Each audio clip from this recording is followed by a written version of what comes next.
in the Kaicho News edition of the 21st of September 2024, in an article headed Burroughs School of Art Administrator Resigns Over Racist Remark, the newspaper quoted verbatim what the Minister of Culture said to Mr. Ivor Thom, who is the head of the Burroughs School of Art. And I will just read the exact language as quoted.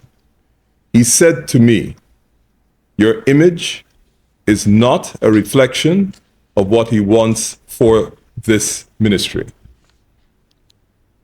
We all know that the motto of Guyana is one people, one nation, one destiny. The motto of the current administration is one Guyana. The Minister of Culture is responsible for representing the Cooperative Republic of Guyana domestically and internationally on matters of culture. As we all know, culture involves all our ways of life, our institution, our arts, and the elements that go in to make Guyana what it is. Culture also involves our religion, and we have several, and we are a multi-religious, multi-ethnic country, and we all ascribe to live in peace. Those remarks by Minister Ramson have not been denied, they have not been qualified, they have not been rejected, and they certainly have not been condemned either by the minister, if it's possible for him to condemn himself, or by the government. It means, therefore, that at a minimum, the statement that was made to Mr. Thom, whether individually or in his capacity as principal or head of the Burroughs School of Art, that his image did not reflect what he wants for the ministry, indicates that the minister is of the view either that Mr. Thom, as an African Guyanese, or Mr. Thom in some other capacity, whether it's head of the Burroughs School of Art or some other capacity, does not reflect the image that his government wants. The people of African descent in Guyana have taken note of the minister's statement, and more disturbingly, we have taken note of the fact that that statement has not been recalled, it has not been explained, it has not been put in a particular context, and therefore we can only assume that the statement reflects the position of the government and the minister, or both the government and the minister, or the minister, have no difficulty with that statement.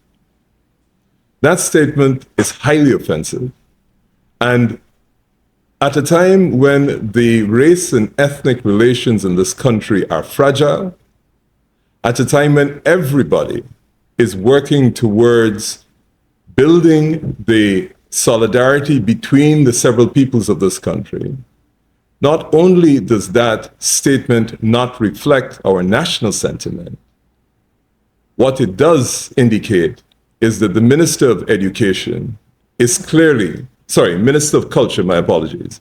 The Minister of Culture is clearly no longer capable of representing this country internationally or domestically on matters of culture. And as a consequence, we believe that the minister, if he's possessed of some level of dignity and decency, will offer his resignation immediately, and so that it is beyond doubt, the Alliance for Change unequivocally calls for the immediate resignation of the Minister of Culture after the utterances of those statements a week ago and his failure to apologize, qualify, reject, or disassociate himself with them.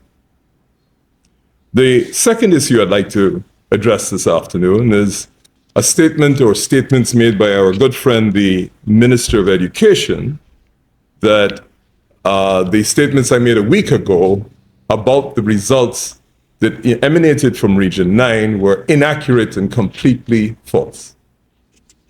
Well, I have here, and I will share with the members of the press, the Ministry of Education's own internal document, which I was quoting from. And the matriculation rates, and just so that we don't get into some minuscule argument about whether pass meant matriculation. Matriculation rates essentially are, this is the ministry's assessment of the students that completed 5 years in secondary schools in Region 9. And their percentages, and just in case you missed it, I will repeat them. In 2024, St. Ignatius, their matriculation rate was 8%, Anai Secondary, 7%, Sand Creek Secondary, 6%, Shelton, 8%, Karasabai, 2%, and Katoka, 3%.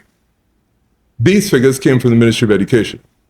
And what they say is after those students have spent 5 years in secondary school in Region 9, those are the minister's results, and I make them available to the press for them to examine. The final issue that penultimate issue that I'd like to address is that yesterday published in 2 newspapers, both the Stabroek and the Kaieteur News, was a letter that I had written to the editor speaking specifically about the awards of contracts on the Schooner to Crane Highway. We provided specific detail lifted from official websites, which contained data and information about the awards of contracts, those persons who had been completely eliminated from the process, and the results of them. Yesterday, in his press conference, the Vice President indicated that we would receive a response from the Minister of Finance or by last night or by latest today. I know I might have missed it, but as far as I'm aware, there has been no such publication, but I do look forward to it. The final observation I'd like to make is that I read that the government, as announced by the Vice President, has said that copyright legislation is on its way. Several decades too late, we support the call for the implementation for up-to-date copyright legislation. We cannot begin to purport to be a modern democratic society, and we do not have legislation to protect the intellectual property, both of our citizens and those international persons who seek to have their products, their intellectual property products, marketed in Guyana. I am sure that several of you have come across on social media and on the internet on some occasions, particularly in the British Broadcasting Corporation's publications, when you attempt to play the video, they say that the playing of the video is not authorized in your country. That literally means that your country does not have any legislative framework to protect the intellectual property of others. We believe it is long overdue. Our artists have been calling for it for decades, and if the government is sincere in its efforts, we believe that they should table this as a matter of priority. Good afternoon, and thank you.